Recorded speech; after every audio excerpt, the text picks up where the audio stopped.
안녕하세요. 오늘도 사연살롱을 찾아주셔서 감사합니다. 40대 후반의 여성이에요. 저는 정말 어려운 집안에서 자랐어요.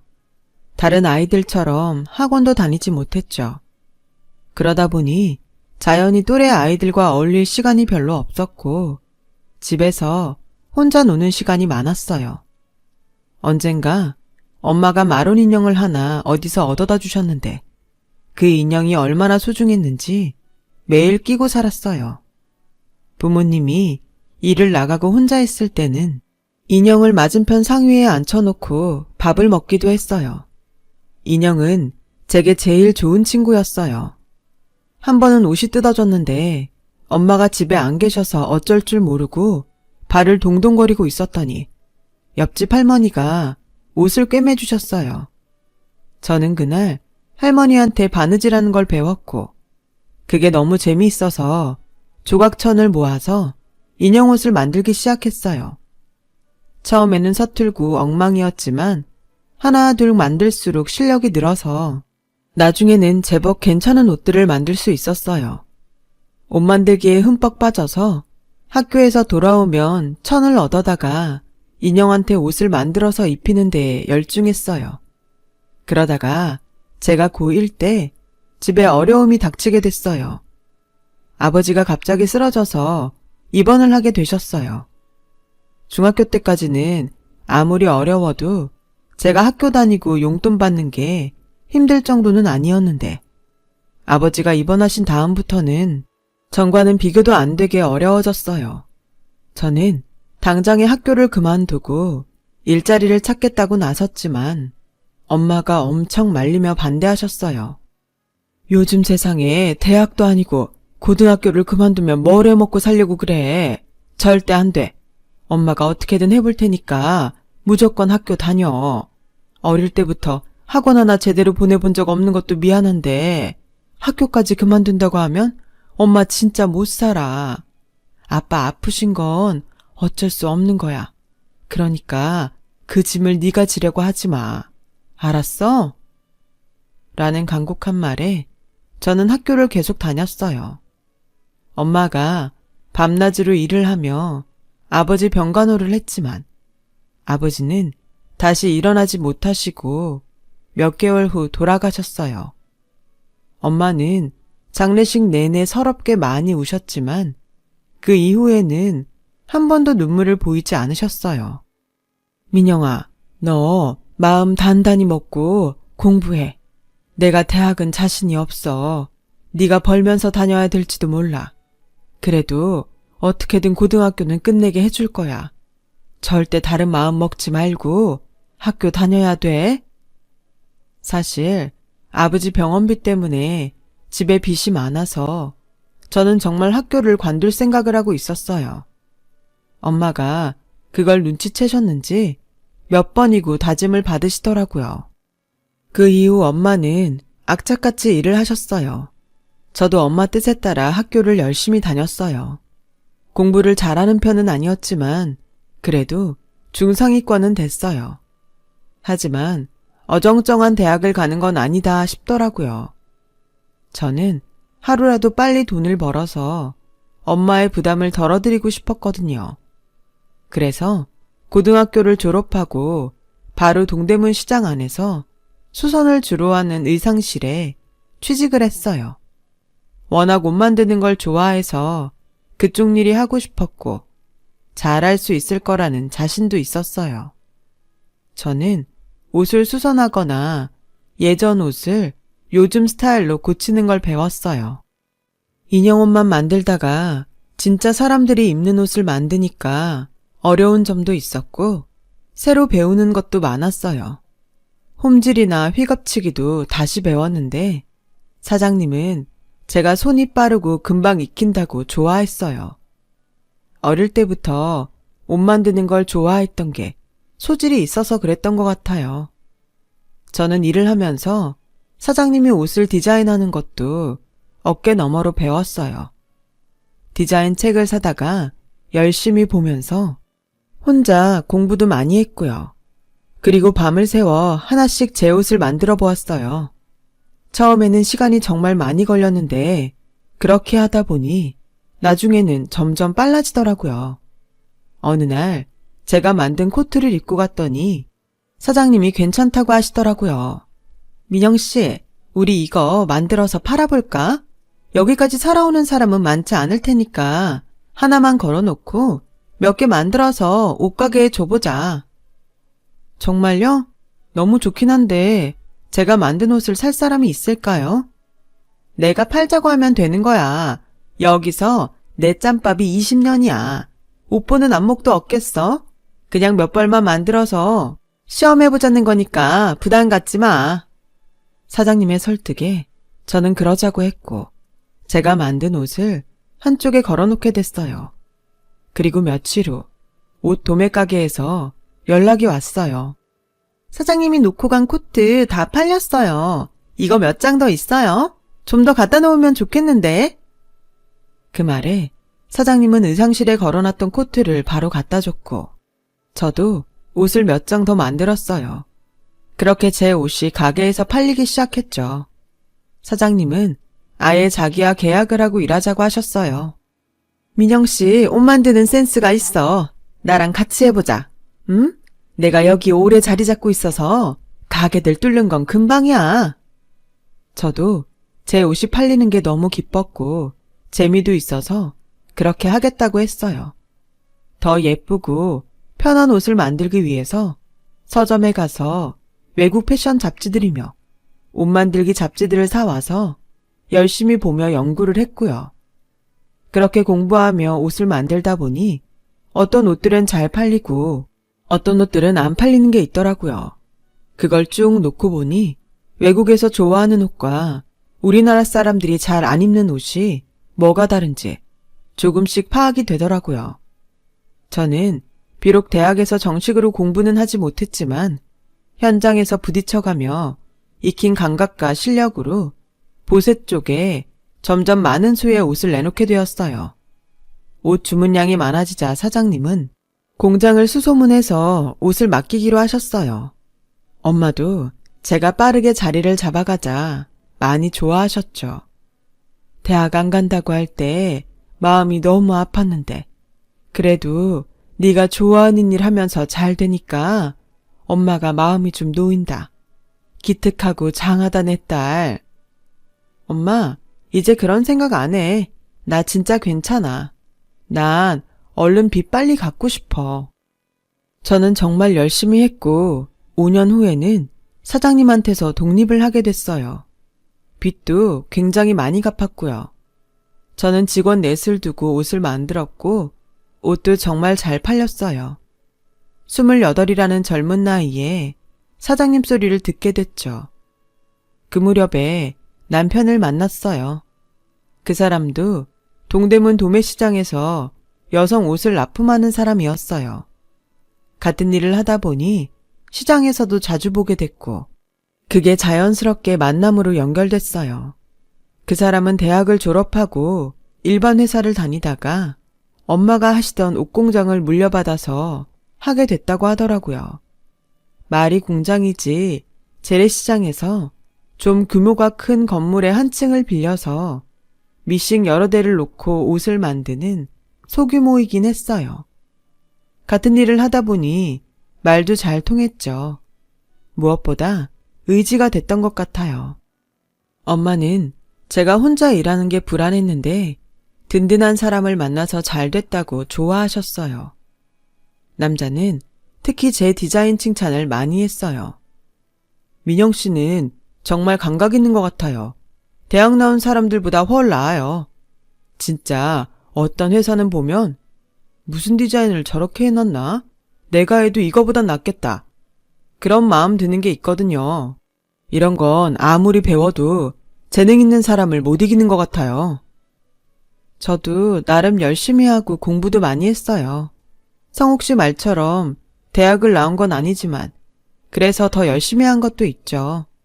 재능이 있다기보다 제가 좋아해서 더 잘하고 싶어서 노력한 거예요. 라고는 했지만 절 칭찬해주는 게 속으로는 기뻤어요.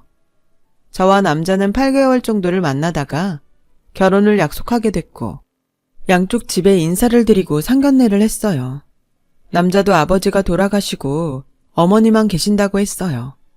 상견례에서 남자 어머니는 제가 마음에 든다는 얘기를 계속 하시더라고요. 제가 듣기 민망할 정도로 칭찬을 하셨죠. 어쩜 저렇게 우리 집에 딱 맞는 며느리감이 나타났는지 자다가도 신기해서 일어난다니까요. 집안 사정도 양쪽 집이 비슷해서 더 천생연분 같아요. 따님을 어쩜 저렇게 똑똑하게 키우셨어요. 부족한데 예쁘게 봐주셔서 감사해요. 살면서 잘 지도해 주시고 계속 잘 봐주세요. 저도 임서방 아들이라고 생각하고 잘할게요. 그렇게 분위기 좋은 만남을 끝내고 결혼 준비가 착착 진행됐고 저와 남자는 가을에 결혼식을 올렸어요. 결혼하고 얼마 되지 않아서 남자는 제 사업과 자기 사업을 합쳤으면 좋겠다고 하더라고요. 그것도 나쁘지 않은데 당신 공장은 다른 데 옷들 하고 있잖아. 그럼 우리 거 옷 나오기가 힘들지 않겠어? 당장은 그럴지 몰라도 멀리 생각하면 그게 더 좋을 것 같아서 어차피 같은 일을 하는데 우리 공장에서 당신 옷 만드는 게 더 좋지 않아? 서로에게 이득이 될 것 같은데. 그래도 저는 덥석 좋다는 말이 나오질 않더라고요. 우선 우리 옷을 얼마나 잘 뽑아내는지 봐야 했어요. 제가 독립해서 나올 때 지금 공장을 섭외하려고 굉장히 노력을 했고 그만큼 신뢰가 쌓인 관계였기 때문에 쉽게 옮기겠다는 말을 할 수도 없었고요. 이런 말해서 미안한데 그래도 우리 옷을 샘플로 만든 걸 봤으면 좋겠어. 당신도 알다시피 이건 사업이잖아. 내가 지금 공장 사장님하고 계약을 해지하고 당신 공장으로 옮길 만큼 남편 공장의 옷을 잘 뽑는다고 보여줘야 될 것 같아. 뭐 당신 생각도 이해는 해. 그쪽에 해약하자는 게 어렵긴 하겠지. 그래도 샘플을 보겠다고 하니 기분이 좋지는 않네. 라며 볼멘 소리를 하더군요. 사실 남편 공장은 규모도 작았고 저희는 옷을 한 번에 많이 뽑아내야 되는데 그런 많은 양을 해보지 않았을 게 분명했어요. 저는 저대로 사업 내기니까 확실히 하자는 건데 그걸 서운해하는 남편이 좀 이해가 되지 않았어요. 남편은 이 일을 시어머니한테 얘기했고 시어머니는 바로 저한테 집으로 오라고 하시더라고요. 너 부부가 뭐니? 일심동체라고 하잖아. 결혼을 했으면 당연히 남편 공장으로 옮겨야 되는 거 아니니? 뭐? 샘플을 만들라고? 나 참 기가 막혀서? 우리 성욱이네. 니네 같은데 옷 샘플이나 만들어야 되는 그런 공장 아니야. 내가 그 공장을 어떻게 키워서 물려줬는데? 지금 그거 너 나도 모욕하는 거야? 어머니, 그 뜻이 아니고요. 저도 계약한 공장 사장님한테 명분이 있어야 되잖아요. 그리고 성욱 씨 공장이 저희처럼 한 디자인 많이 뽑는 거 안 해본 거 사실이라서 저로서는 확인이 필요해요. 어머, 얘 말하는 것 좀 봐. 그러니까 전에 공장에 보여준다는 것도 말뿐인 거고 결국 네 마음에 들어야 된다 그 소리 아니야. 얘가 진짜 우리를 뭘로 보고 이런 말을 하는지 모르겠네. 막말로 네가 정식으로 디자인을 배웠어? 의상학과를 나왔어? 시장 바닥에서 주먹구구식으로 배운 주제에 누굴 가르치려고 들어? 이래봬도 나 젊을 때엔 한가닥 하던 양장학원 출신이야. 이거 왜 이래? 성욱이는 경영학과 나와서 의상도 따로 공부했다. 객관적으로 봐도 누가 더 잘하겠니? 안 그래? 라며 저한테 모멸감을 주는 말도 서슴지 않았고 그날 이후로 남편도 시어머니도 저를 없는 사람 취급했어요. 저는 결국 남편 뜻대로 해주겠다고 했어요. 결혼한 지 얼마 안 돼서 더는 싸우고 싶지 않았거든요. 남편과 시어머니는 신이 나서 공장 이름도 제 브랜드 이름으로 바꾸고 본격적으로 저희 옷을 만들기 시작했어요. 한 가지 디자인을 여러 사이즈로 대량 생산하는 걸 안 해봤던지라 공장 사람들이 힘들어하는 게 보였지만 차츰 적응을 하더라고요. 저는 거의 매일 2시간 정도밖에 못 자고 일일이 옷을 검수했어요. 그렇지 않으면 잘못 나온 옷들이 꽤 있어서 안 되겠더라고요. 점차 사람들도 적응을 많이 하고 옷도 잘못 만드는 일이 거의 줄어들자 남편은 사람이 더 필요하다면서 회사 직원들을 늘렸어요. 그건 그럴 수 있다 싶었어요. 하지만 전 아무래도 대량 생산이 가능한 공장에서 하는 게 더 낫다는 생각은 변함이 없었어요. 물론 자동화 시스템 공장에서 부분 만들어 오는 게 많았지만 남편 공장이 다 소화하기는 버거워 보였거든요. 이런 얘기를 다시 해야겠다고 생각하고 있는데 남편이 점점 집에 잘 안 들어오더라고요. 매일 야근해야 된다고 하거나 바쁜 일이 있다고 하는데 제가 공장 스케줄을 뻔히 다 아는데 좀 이상하다 싶었어요. 그러다가 청천벽력 같은 소식을 들었어요. 남편이 제 브랜드를 자기 이름으로 상표 등록했다는 결정서가 집에 온 거예요. 저는 너무 놀라서 바로 공장으로 갔지만 남편을 만날 수 없었어요. 사람들이 저를 사무실에도 들여보내주질 않았거든요. 그제야 둘러보니 디자인팀에 사람이 둘이나 앉아있더라고요. 사람을 뽑는다는 게 공장 일을 할 사람만 말한 게 아니었던 거예요. 저도 상표를 등록해야 된다는 건 알고 있었지만 솔직히 제가 보세 옷을 만들고 주로 도매상에 넘기다 보니 상표가 크게 중요하다고 생각하지 않았어요. 남편은 제 브랜드를 찾는 단골들이 꽤 있다는 걸 알고 자기 이름으로 상표를 등록하고 대학가에 가게까지 계약했더라고요. 그런 걸 저하고 상의도 한마디 안 하고 독단적으로 했던 거예요. 저는 쏙 빼놔야 했으니 당연히 말을 안 했죠. 그제야 남편과 시어머니가 자기네 공장에서 옷을 만들라고 그렇게 사람을 괴롭힌 이유를 알겠더라고요. 남편과 연락이 되지 않아서 시어머니에게 연락을 해봤지만 역시나 받지 않더군요. 앉아서 당할 수만은 없다는 생각에 시댁으로 찾아갔어요.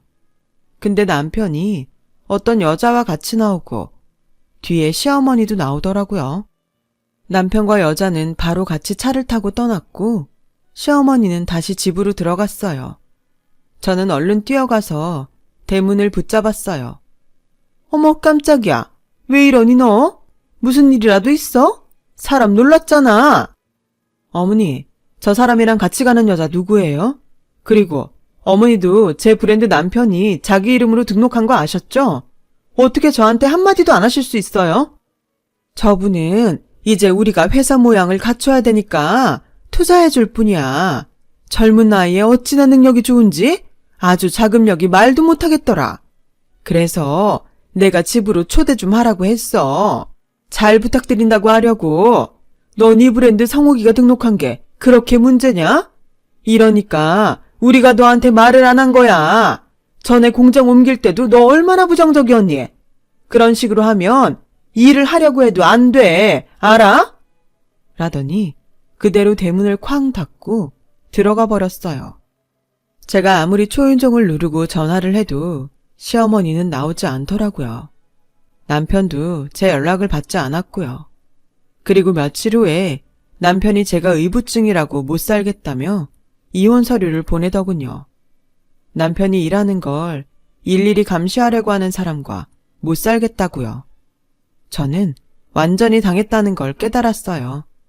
처음 만날 때부터 의도적이었던 건 아닐까 하는 생각도 들었죠.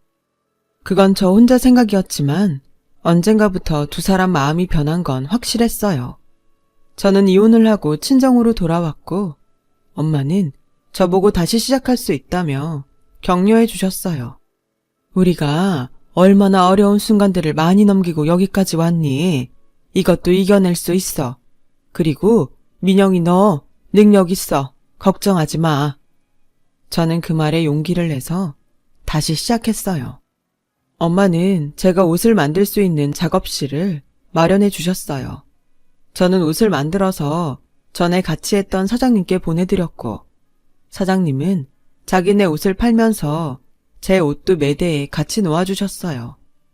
그것만도 너무 감사했죠. 하지만 저는 다른 방법도 생각해야 되겠다 싶었어요. 그때 인터넷 쇼핑몰이 인기가 많아지고 있어서 저도 인터넷에서 옷을 팔아봐야겠다고 생각했어요. 그래서 프리랜서 웹디자이너를 소개받아서 홈페이지를 만들고 모델 지망생들에게 일당을 주며 옷 사진을 찍어 올렸어요. 몇 개월은 거의 수익이 나지 않아서 포기를 해야 되나 싶었는데 제가 만든 옷을 입어본 사람들이 하나 둘 다시 찾아주었고 그러면서 입소문이 나기 시작했어요. 저는 더 공격적으로 여기저기 온라인 마케팅을 했습니다. 비용도 만만찮게 썼었죠. 혼자 밤을 새가며 일을 했어요. 그러다가 어떤 사람이 블로그에 제가 만든 옷을 입고 올렸는데 그게 반응이 좋아서 더 많은 사람들이 쇼핑몰에 가입을 했죠. 그렇게 쇼핑몰은 인기가 많아졌고 저는 직원들을 고용해서 세계적으로 운영을 해나갔어요. 저희 쇼핑몰에서 액세서리와 구두를 팔고 싶다는 동대문 도매상분들이 있어서 그분들과도 계약을 맺었죠. 엄마 말씀대로 저는 다시 일어났어요. 이렇게 보면 금방 쑥쑥 큰 것 같지만 어려움도 있었고 혼자서 마음고생도 꽤 했어요. 전 남편에 대한 배신감도 컸죠. 그래도 모든 걸 다 이기고 또 해냈다는 사실이 너무 기뻤어요. 쇼핑몰이 안정적으로 접어들기까지 꽤 오랜 시간이 걸렸어요. 그러던 어느 날 엄마와 교회로 식사를 하러 갔는데 거기서 뜻밖의 사람을 만났어요. 전 남편이었는데 그 사람이 거기서 허드렛 일을 하고 있더라고요. 저는 알고도 못 본 척했지만 엄마는 너무 놀라서 아는 척을 하셨더라고요. 그 바람에 전 남편도 저와 엄마를 알아봤고 저희 쪽으로 오려고 하지 않더라고요. 그날은 그렇게 그냥 헤어졌어요. 저는 이게 어떻게 된 일인지 궁금해서 전 남편에 대해 알아봤죠. 그랬더니 1년 전에 회사가 부도나서 문을 닫았고 빚을 잔뜩 졌다는 거였어요. 투자를 했다던 여자는 남편과 결혼해서 살다가 회사가 위험해질 때쯤 속았다며 이혼 소송을 하고 자기 돈을 다 빼서 집을 나갔다고 하더군요. 한편으로는 쌤통이라는 생각도 들었지만 다른 한편으로는 씁쓸했어요.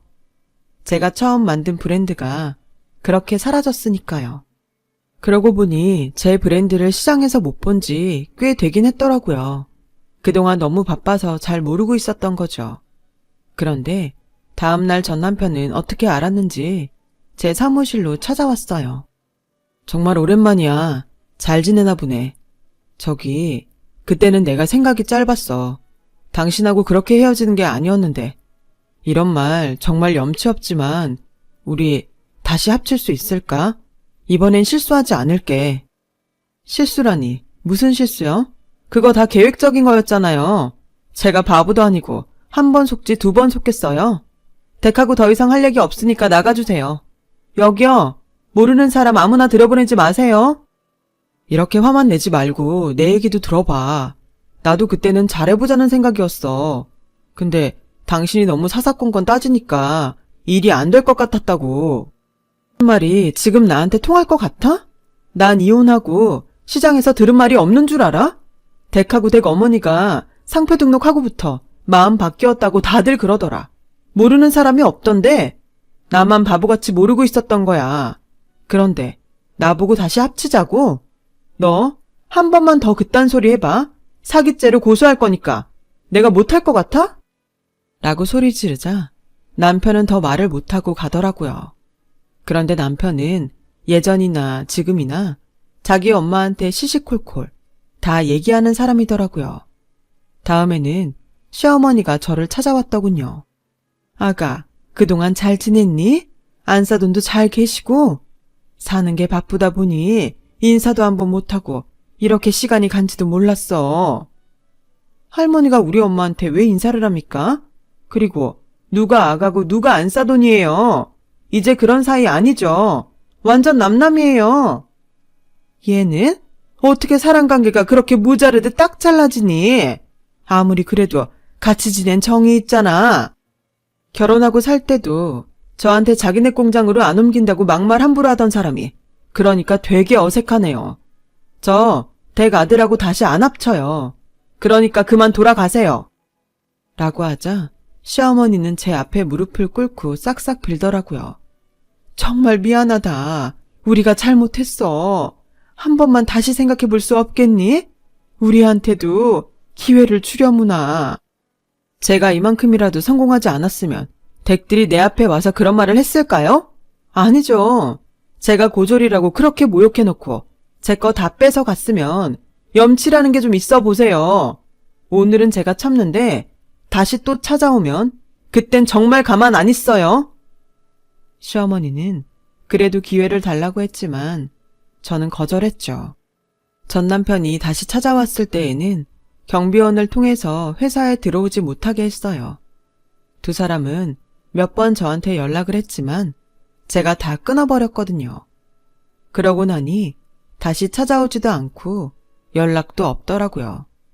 그 후 두 사람이 어떻게 됐는지는 저도 들은 게 없어요. 저는 40이 돼서 저처럼 이혼한 남자와 재혼을 했어요.